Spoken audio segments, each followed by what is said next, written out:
Magandang hapon, bagong Pilipinas. Una sa ating mga balita.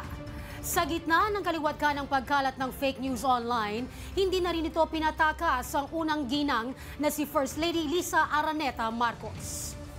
Kaya naman mabilis na pinabulaanan ng unang ginang ang malisyosong post na para bang pinagsasabong sila ni Senadora Amy Marcos. Hindi lang yan, maging ang isang mambabatas kinundi na ang peking balita na kabilang umano siya sa mga nakinabang at mastermind sa anomalya at pagnanakaw sa kaban ng bayan. Si Simon Ong una sa balita.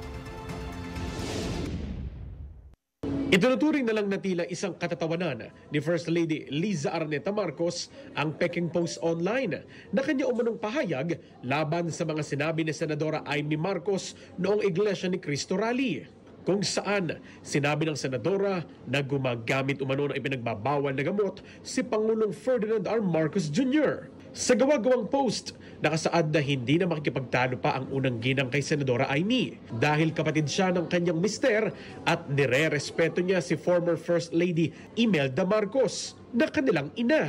Ngunit sa post, mayroong birada ayon dito kasing fake umano ng retokadang mukha ng senadora ang kanyang mga pahayag. Pinabulaanan naman ni FL Liza ang post at sinabing, "Welcome to the entertainment, Pinoy style." Umani naman ang iba't ibang reaksyon sa netizens ang kanyang post. Ayon sa kanila, simple pero malaman ang mensahe ng First Lady. Very ilongga raw ang atake ng unang ginang. Sweet, smooth, pero deadly. First Lady in the act naman ang sabi ng isang netizen. At calm but deadly delivery naman ayon sa isang comment.